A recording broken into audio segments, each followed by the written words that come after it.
இனிமே கண்ணை மூடிட்டு கடலை எண்ணெய் வாங்கலாம். ஏன்னா மந்த்ரா கடலை எண்ணெய் இதயத்தின் தயாரிப்பு.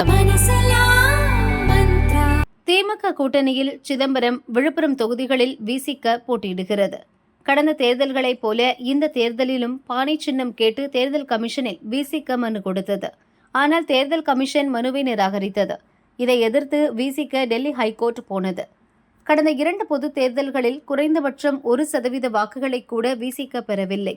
அதனால் பொது சின்னத்துக்கான கோரிக்கையை பரிசீலிக்க இயலவில்லை என கோர்ட்டில் தேர்தல் கமிஷன் கூறியது. விசிகவின் கோரிக்கை மீது தேர்தல் கமிஷன் முடிவெடுக்க வேண்டும் என டெல்லி ஹைகோர்ட் உத்தரவிட்டது. ஆனால் பானை சின்னத்தை ஒதுக்க முடியாது என தேர்தல் கமிஷன் தெரிவித்தது.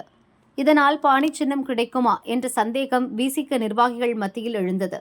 பானை சின்னம் நமது உரிமை என திருமாவளவன் உறுதி தந்ததால் தேர்தல் பிரச்சாரத்தில் அக்கட்சி தீவிரம் காட்டியது. இப்போது விசிகவுக்கு பானை சின்னத்தை ஒதுக்கி சிதம்பரம் கலெக்டர் ஆனி மேரி ஸ்வர்ணா உத்தரவிட்டார். விழுப்புரம் தொகுதியிலும் அக்கட்சிக்கு பானை சின்னம் ஒதுக்கப்பட்டது. தேர்தல் கமிஷன் பானை சின்னத்தை உறுதியாக தர முடியாது என தெரிவித்த பிறகும் விசிக கைகளுக்கு பானை வந்தது எப்படி என்ற சந்தேகம் எழுந்தது.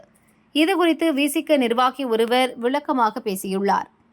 பானை சின்னத்தை தரவே முடியாது என தேர்தல் கமிஷன் கூறவில்லை. 3 விஷயங்களை சுட்டிக்காட்டியது.